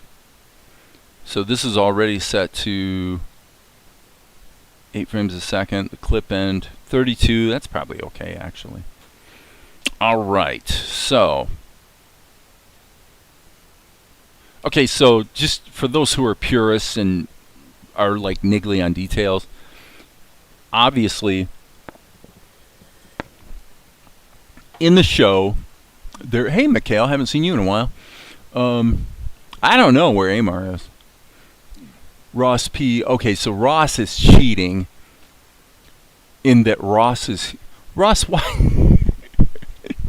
Why do you do that? Dude, unless there's another Ross P. Am I thinking wrong? Isn't it your last initial P? So you're here twice. You're here in two. You're ghosting yourself and your other identity at the same time. I'm really actually quite curious. Why do that? How does that work? Have you got it like on your phone and on the computer at the same time or something? I'm just asking because it's kind of funny, you know. All right, so having said that, this all needs to be in here. This is, oh well, hey, that's actually kind of important. This needs to be below Melchizedek. These lights, I'm going to leave them off for the moment because they're, well, this one's okay. This one I don't mind. This should probably actually be here. And frankly, it looks great, so let's just bake it. Let's bake it to the background. Okay, and I'm going to solo that, make sure that there's not some wacky, gradients that are bleeding over the transparent region or anything like that. This technically goes there. I would say I like that, but it's a little extreme. Okay, you're just swelling the numbers out of live stream. You're also Gelzo.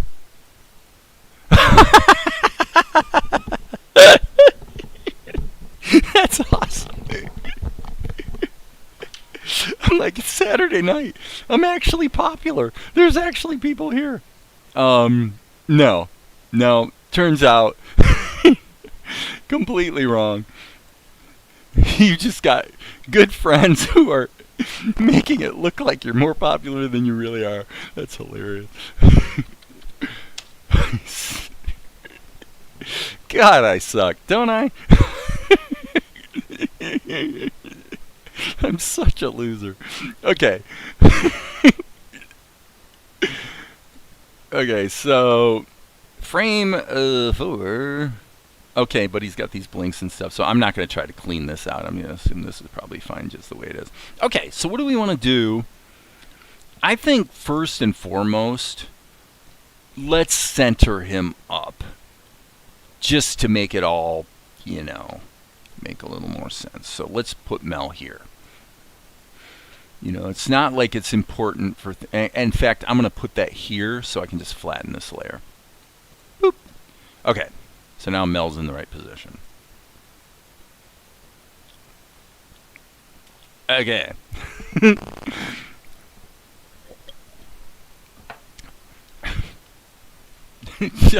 I really find that funny. Well, the thing that's funny to me is, the reality is, this animation Truman Show thing, like, nobody actually wants to sit and watch or listen. Very few people, really want to sit and watch this process. They may be into animation and they may like, something about it, but basically, I've long since thought that, like, why would anybody ever watch this? I would. The reason I started doing it is because I would. I think it's cool. But very few people are actually going to sit through. That's really kind of the wrong color. Let's just make it white. Let's keep our life simple. Let's keep our life simple and go M. And we'll just blast that up as high as it can go. And we'll just do white. Okay, so there's that. And now theoretically, so it must be like therapeutically good for me or something to like sit and blab about what I'm doing because, or it's my ego. Like my ego, I need so badly for people to like think what I'm doing is cool. I'm only half joking. There is a part of me where, that is actually true to a degree, but I'm a lot more concerned about sales. I'm a lot more concerned about the show making money than I am about building the YouTube channel. So that's just me. I know I'm a little different that way. And because building a YouTube channel is a wonderful pursuit. It's a perfectly valid, wonderful goal, So I have no problem with it. It's just not really my goal. Okay, so now let's turn this down until it sort of just feels right. And now that's interesting. That is okay, they're updated. I was going to say that's a Krita anomaly right there. You see that? It's like the cache hasn't, or the buffers haven't refilled, so it thinks it's still supposed to be white. And as I've said here many times,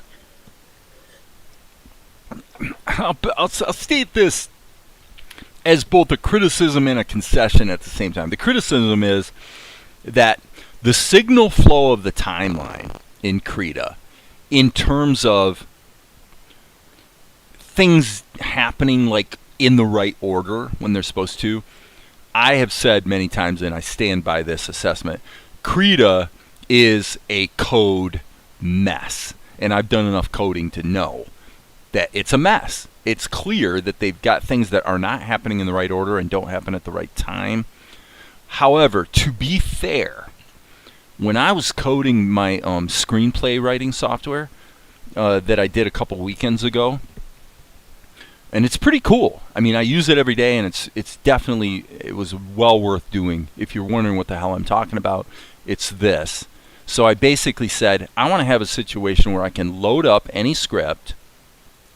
Like here's Fan Futurama. I want to load up a script into the web page, and immediately, I don't have to log in, don't have to do anything. I just click on it, and I can start typing. And then I can hit hotkeys that will format, dialogue or a slug line or whatever. Okay, so I wrote and by the way, in the process of doing that, I want the software to automatically create bookmarks so that I can jump to whatever scene I want to work on.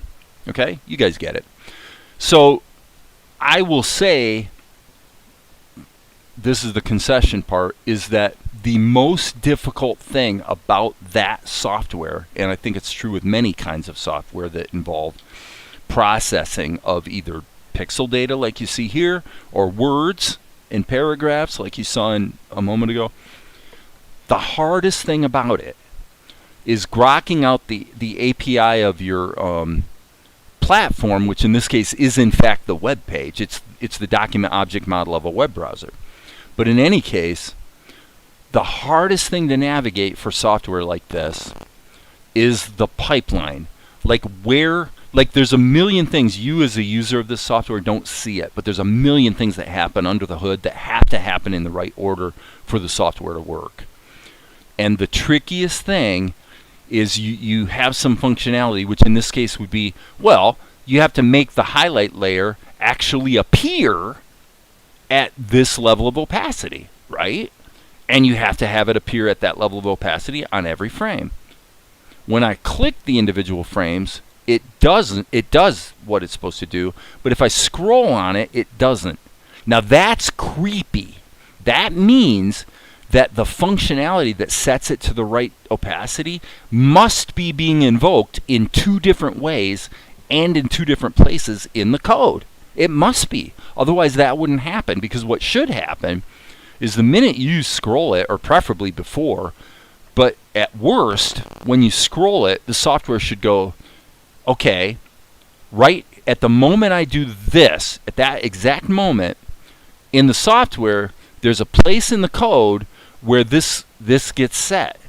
Well, ideally what would happen would be when I changed it here, it gets set, and all the data related to this layer gets updated, and the data is robust and accurate to what it's supposed to be, so that it doesn't matter if I'm clicking or scrolling. It doesn't matter, because the correct values have been baked into the layer, and then the compositing just works.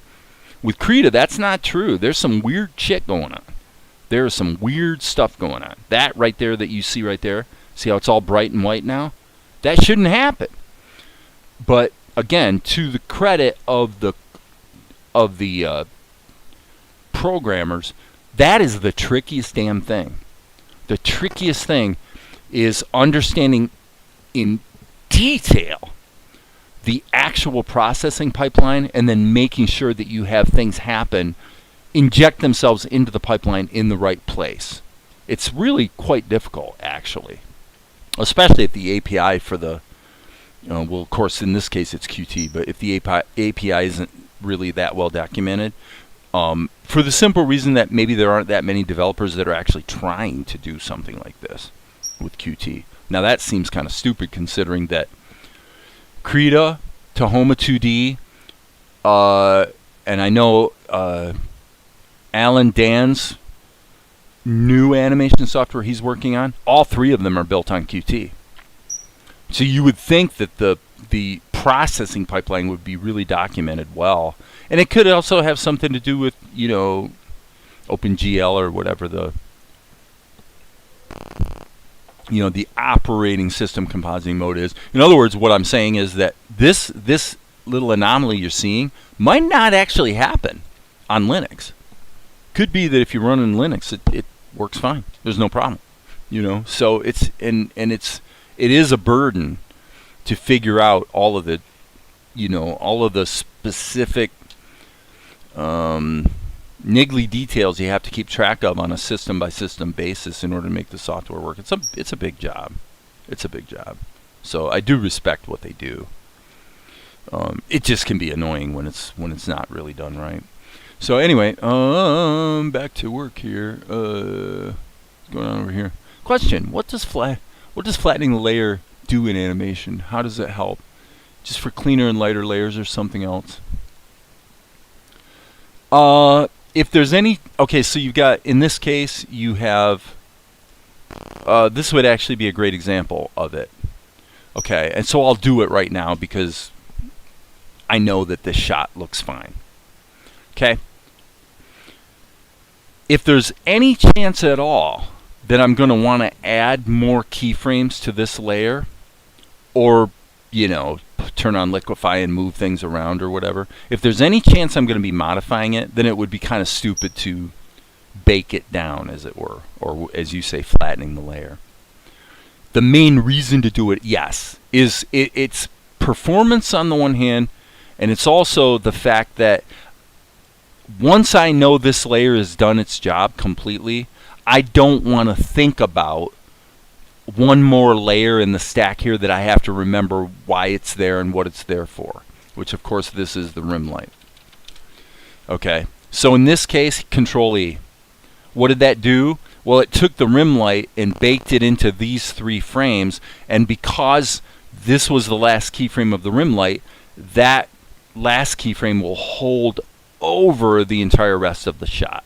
And as you can see, it did exactly what it's supposed to do. When I baked it down, the brightness of it all was calculated correctly. So it's partly performance, it's partly not wanting to look at a bunch of layers that I know I'm never going to touch again anyway. It's very much on a situation by situation basis that you sort of decide how to approach that. Okay, truthfully, here's probably what should happen right now. Let's do it this way. I'm going to be bold and show you guys. I'm going to fill this in with black, but I'm going to alpha lock it. Okay?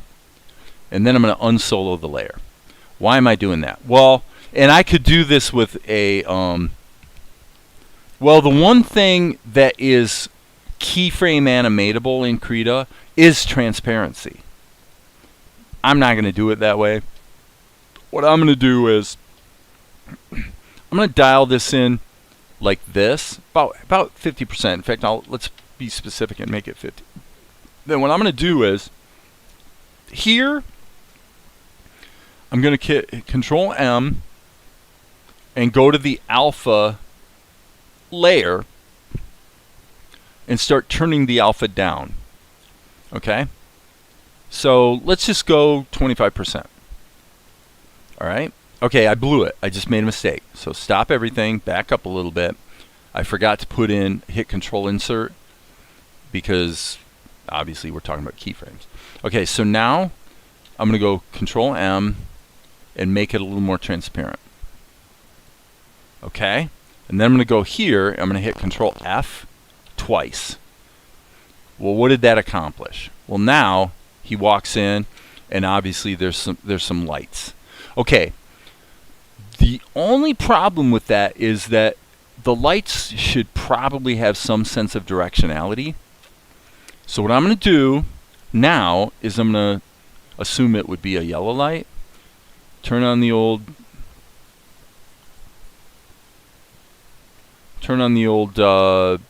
airbrush, and as you guys know, I always jump to overlay a little earlier than I probably strictly should. But I want to have a little bit of a sense of some lighting direction. Frankly, I don't really like that. I think it'd be better to just make it white, like I did with the rim light.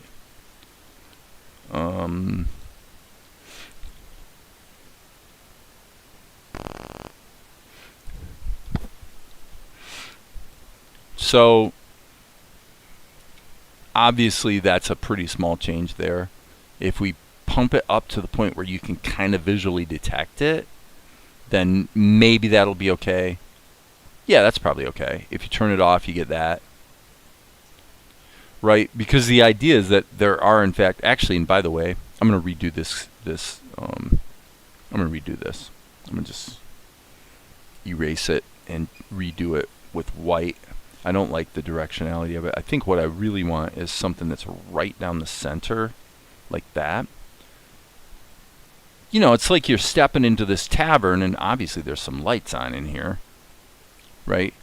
So just a little bit. To be clear, this is not very important, okay? But there it is. Okay. I think the way it all feels is pretty good. So I hope that helped, that answered your question as far as the baking down. Now what I won't do, just to sort of finish out the answer, is I'm not going to bake this down. I'm not going to flatten this into this. Why?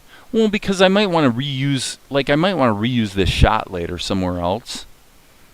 And that's of course the argument for why baking in the rim light might actually be a bad idea, because it means that anywhere else I would use this shot, there better darn well be a light behind him, otherwise you can't use it. So those are all things you sort of think about, and you just make decisions as you go. Okay, so I'm going to render this and then call it a night. Actually, it's after 7 o'clock. I'm kind of getting ready to cash in my chips. So I'm going to go R, and this was shot number P, well, letter P. Letter P. We'll render it, pop it into the show, call it good. But that looks really nice. I mean, I think that's looking pretty good. All right, let's go back to Vegas, and we will land here, and we will end here for this session. Episode 3, P, 32 frames, a beauteous animation. Pop it in, turn off the resampling, and there we go. Let's see how it feels.